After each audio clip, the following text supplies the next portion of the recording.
Podcasts, the final frontier. These are the voyages of the podcast.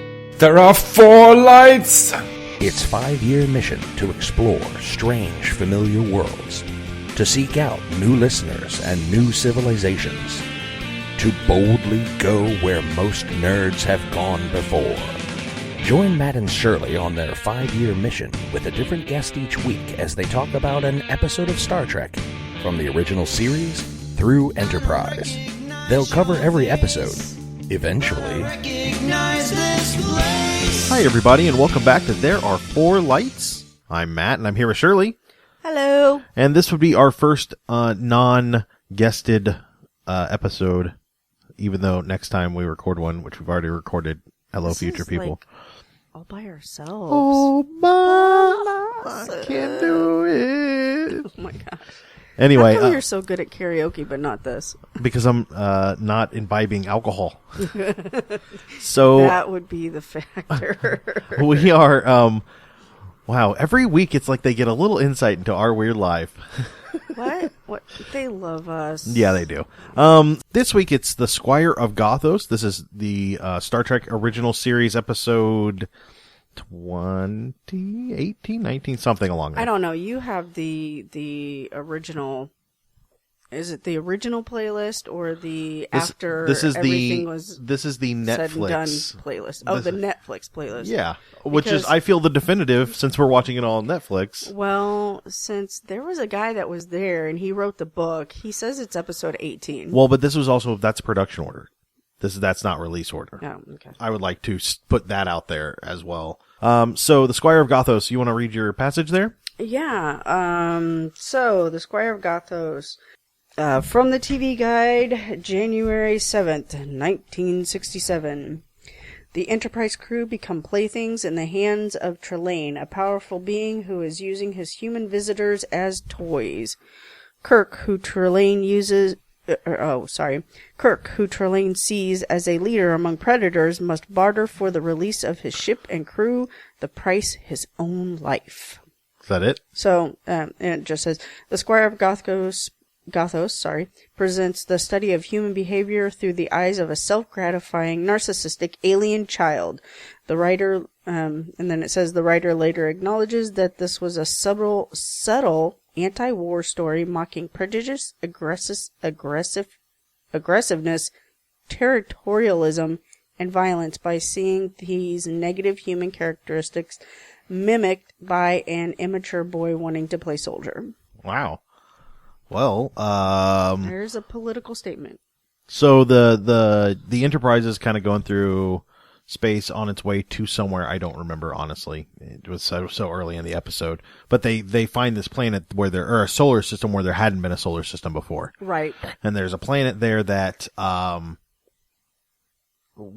it was uninhabited and uninhabitable. Like people would only last a few seconds, or I'm sorry, a short time, according to the geological Right. expert on the surface, unprotected.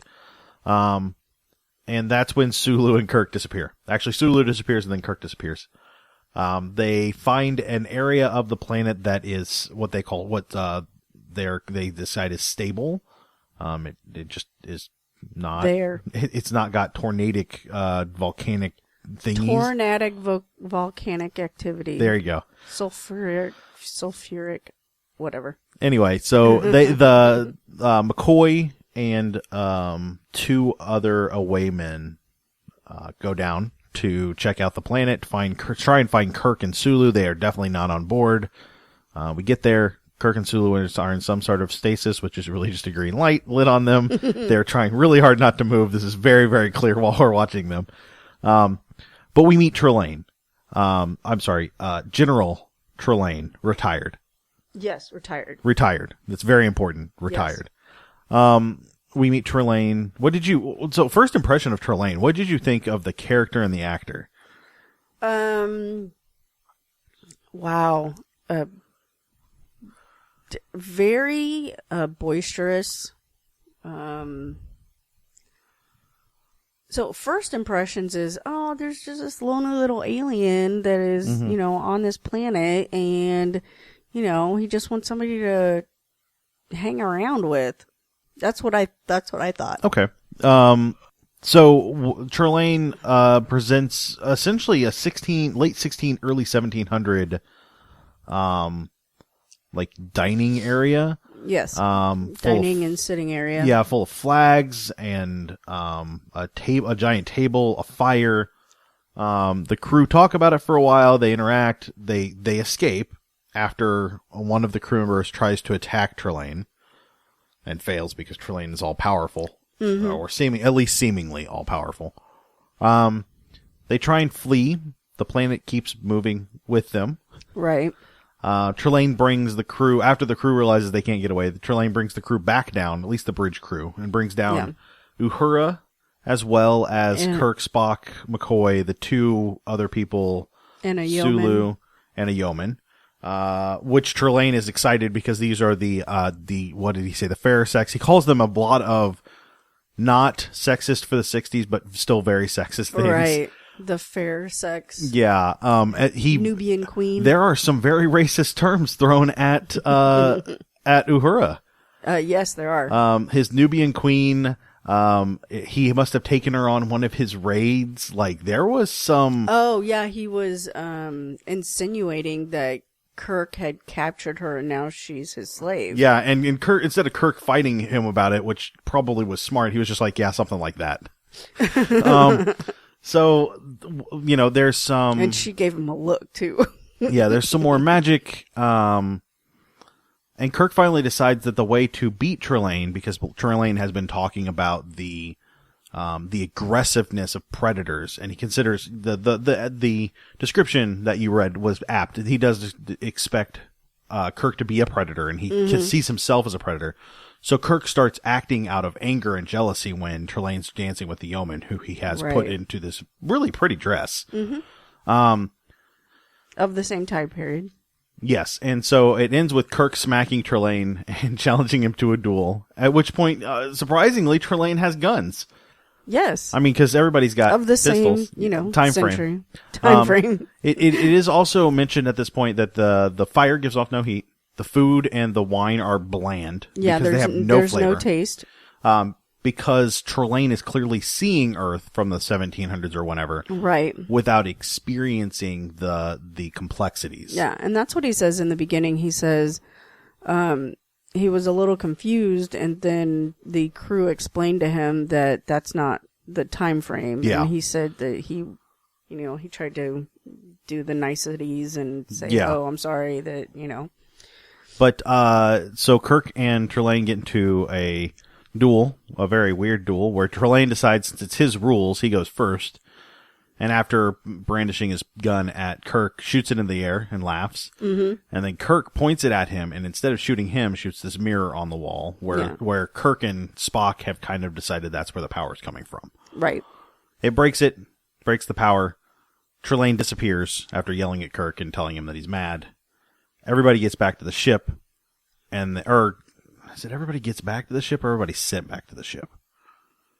I think because they can't use their not tractor beams, transporters because of the shielding. Yeah, that's right. Or whatever Trelane is put up. They teleport back to the ship. Kirk is pulled back to the planet, where Trelane is tries him in some farce of a court. Right.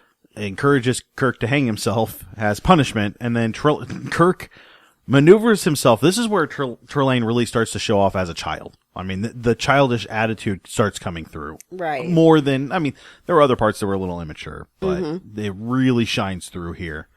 And Kirk convinces him that instead of just, hanging him or cutting him with a sword, like to have have some sport with it and to hunt him down. Mm-hmm. So they do. And Kirk runs and Trelane chases him, and finally, Kirk, as he's still running, Trelane puts up cage barred walls so he can't get away. And just as he's about to strike him, two colored blobs appear in the sky and call Trelane in for dinner. Basically, yeah, essentially, apologize to Kirk.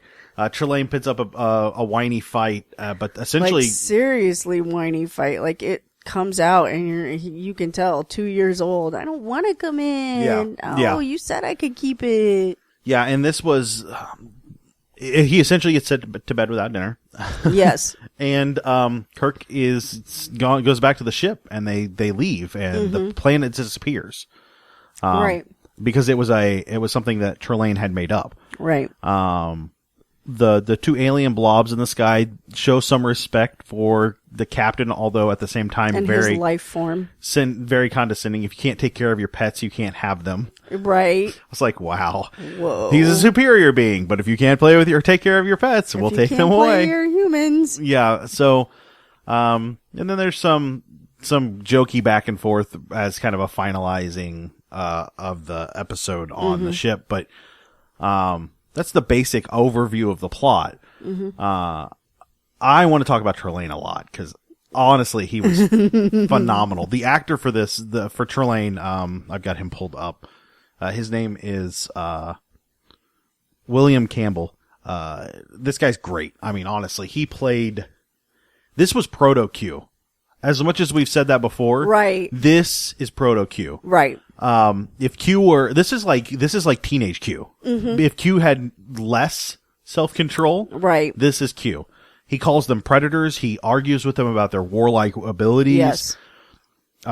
He doesn't understand emotion. Yes. He doesn't understand anger and frustration. Right. It's just fascinating to watch this and realize that at some point when they went to write The Next Generation, they said, you know what we should have?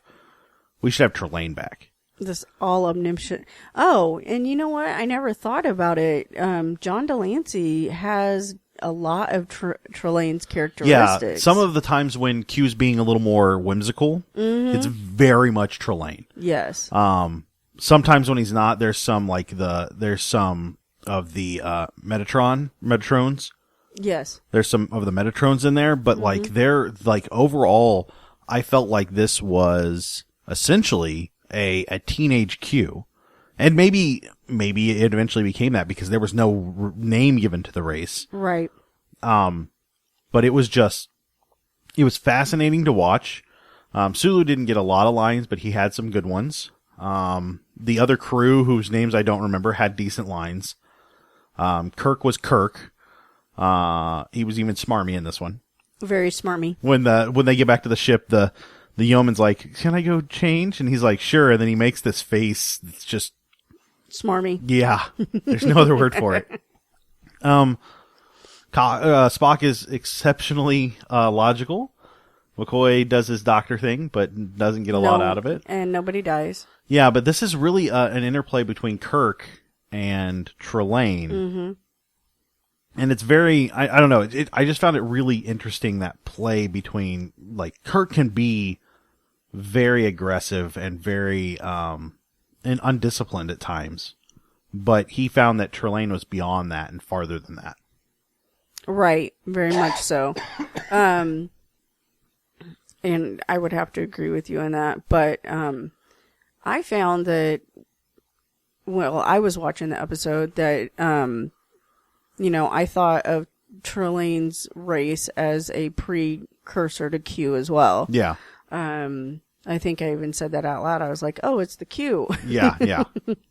And I find that it was funny. I find it funny because in TNG, with the Q, you really don't see anybody. I mean, there's one episode that I remember seeing more than Q from the Continuum. Yeah, the Voyager, there's more than one. Right. But you never see any adolescents or children of the race. You do, actually. In TNG, there's a young lady. Maybe I'm forgetting that. Yeah, episode. it's like deep into 6th episode or season 5 or 6 or something. Right. Like it's not a super memorable one, but there is one. But even then, she didn't know she was Q. Didn't know she had the powers, so didn't use them inappropriately. Oh, okay. I can't. I guess I'm just gonna have to wait to see that one. Yeah, that one is coming. So yeah, I mean, we see a lot of parallels. I think what we're seeing now is is the start of concepts that get built on later. I think Q is an extension and a build on what we saw in Trelane. And I mean, they grabbed parts of other things. They grabbed parts of Balok, that little creepy kid. Oh, right. So there was that, and then they built on the Metatron with Q. They did a lot of stuff here. I don't remember in Next Generation there being so many freaking beings of immense power just out there. The thing is, I was just thinking that. I was like, what? Are we the only, like, infantile race in the whole, like, universe? I guess in maybe, and this is maybe just an overview of the original series, we're seeing a lot of, we don't know anything about anything, and, oh, this is all new and exciting. Whereas in Next Generation, we see we have some information, we might know a little bit, but, ooh, there's a twist. Like, there's a difference there. Yeah. Here, it's all brand new, and we don't know a thing. Yeah, yeah. And the universe is going to prove that we don't know a thing. Yeah. And I feel like Gene Roddenberry was trying to, and all the different writers, of course, were trying to place upon us the... now I don't know what it's called. Anyway, place upon us the thought that, you know, hey, we're small and we don't know everything, and we're not there's nearly a much bigger world out there where there's more for us to know about than, you know, your small United States of America. Yeah, well, and I think there's also a lot of play in the universe. We are also childlike in that we don't have this power or this understanding that other races do. Right. We just watched, I've mentioned the Metatron, but that doesn't come up until later when we see Arena, which is the episode after this. I don't remember. I forget. We got a little out of order in recording these. But when we look at Arena, it's another one where it's, oh, well, war and aggressiveness is bad. There's a lot of undertones of that in this episode and in that one. Well, considering what was going on at the time. Oh, absolutely. Yeah. I mean, this is just before Vietnam really broke out, if I got my timeline right. I might not. But even before that, like, we're looking at, this is deep in the Cold War. Like, this is James Bond time. Like, this is when everything's really on edge. This is right after this is a couple years after the Cuban Missile Crisis. Like, there's a lot of concern there for war and what we are doing to ourselves. And I think it's great that Roddenberry had a way to point out how ridiculous it can be sometimes. It's a little heavy-handed, but I think that's the 60s. I think they would have found it a lot more subtle, and now we're used to a little more subtle ways of writing things. But there's definitely a lot to be said here, and it's not just a space opera. Exactly. That was it. You agree? Okay. Yeah, I'm agreeing. I don't know. Maybe. Well, and I feel like DS9 is my favorite. We've had this conversation, and I guess we'll have it again. DS9 is my favorite series. But there's a story there that doesn't do parallels, tons of parallels to concepts that they were dealing with in the world at the time. I'm seeing a lot more parallels here in this one, in the original series, and then the Next Generation had some, but not as much, and had more story, but not as much as Next Generation, or as Deep Space Nine. So I think we saw I feel like progression. As we progress through the original series seasons, we'll probably start making those parallels between the different, like Deep Space Nine, Voyager, and TNG. I think we're going to start seeing those parallels more often. Yeah. So overall, the Yeoman had some lines, and the other guy had some lines. He was so memorable. I don't remember his name. What would you think overall of the acting that we got out of these guys? This episode, this is one of my favorite episodes. Like, it should be. I made you watch it like 4 times. We had to watch it 3 times, and then I was even going to watch it with you a 4th time. But this fastly became, I hadn't realized, but that I liked it so much, but the, William Campbell. Yeah.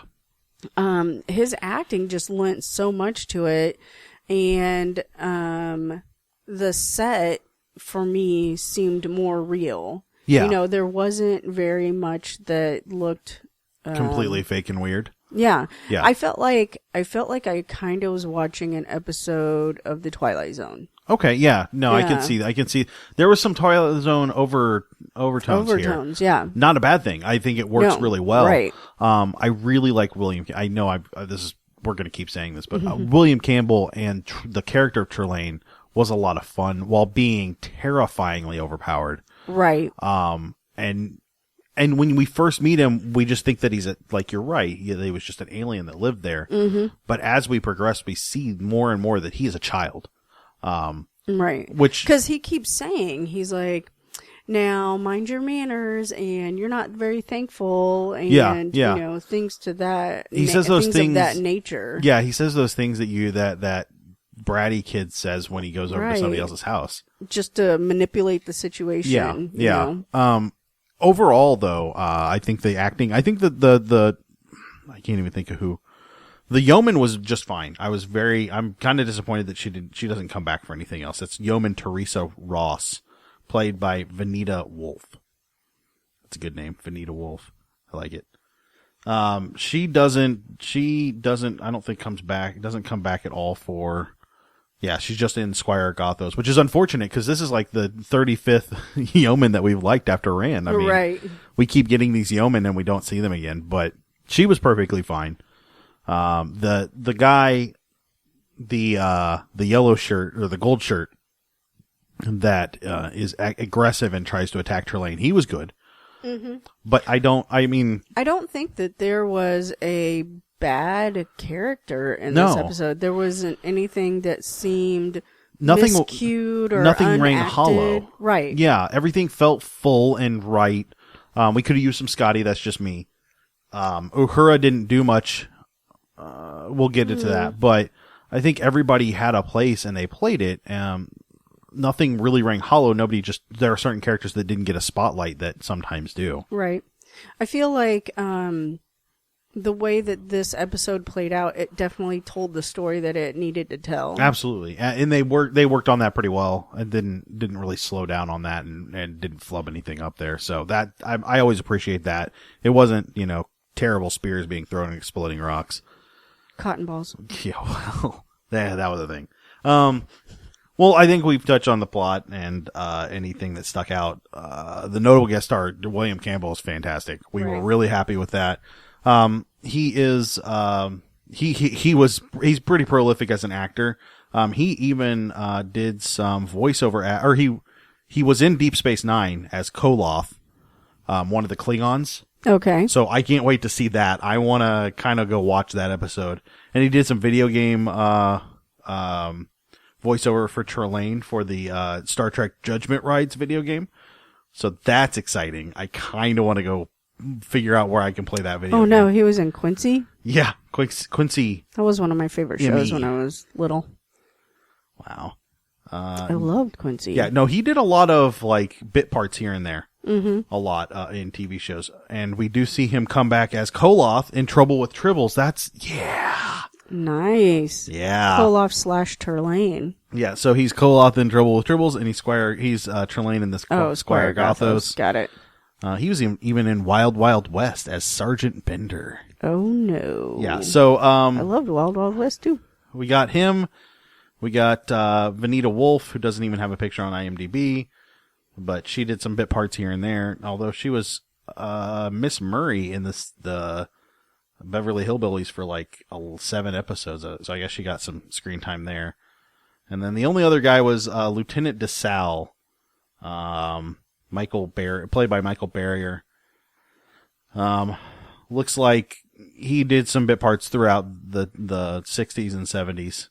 Not a huge lot of work there, although he does come back in this side of Paradise and Cat's Paw as Lieutenant DeSalle. So he's sort of a recurring actor, sort of.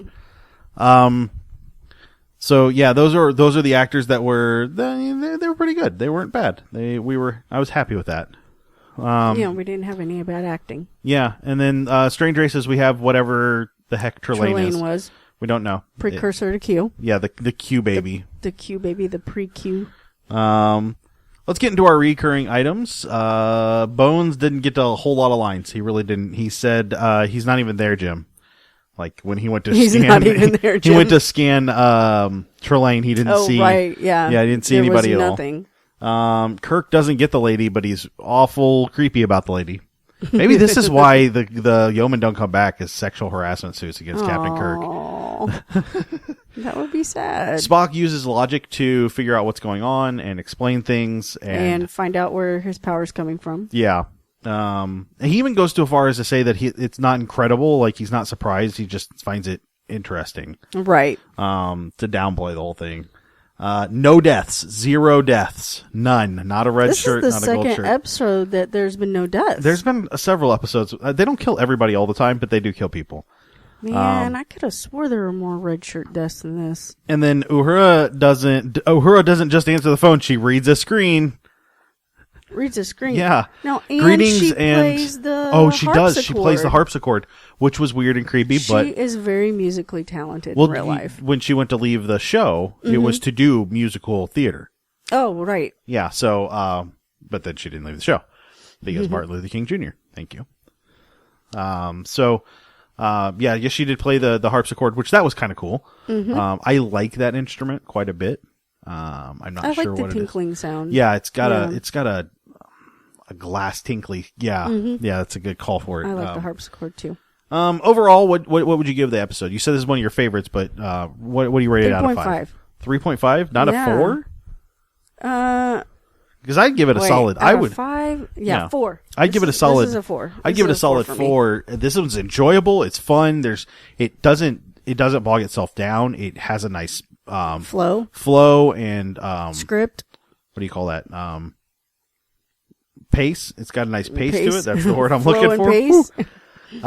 Overall, I think it's a really good episode. We enjoyed it quite a bit, several times. Yes, I did. This might have been my third watching today when I rewatched it to bone back up on the show, because I think I watched part of it or all of it without you, and then I watched it with you. Yeah. But this is the Squire of Gothos. Next week is, I'm pretty sure, Arena. I honestly have no idea. Wow, you're good at this part. Yeah, I'm so good at this part. But we've got some great guests coming up. Jesse Jackson is going to come up. He did court martial with us, or he's going to do court martial with us. It's time travel. The temporal. Wait, no. What? I temporal don't even know. police. I don't know the sound for temporal displacement. Yeah, I have no idea. But Jesse Jackson is coming up, so that's exciting. This is actually episode 18.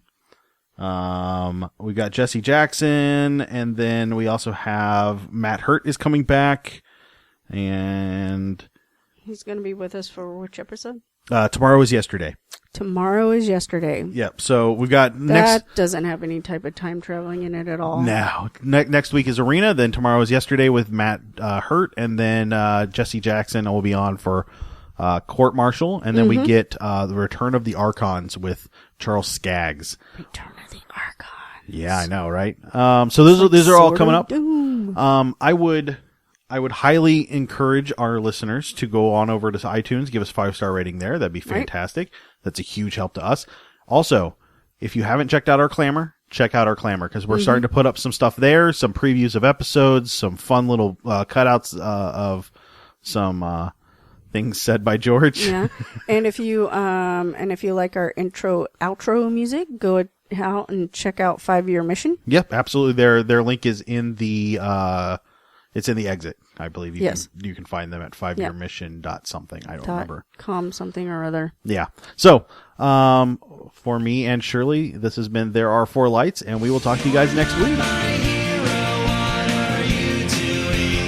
And that'll do us tonight for There Are 4 Lights. Remember, you can email us at thereare4lightspodcast@gmail.com or find us on Facebook at facebook.com/nerdsdomain, on Twitter at nerdsdomain, or over at our site, nerdsdom.com.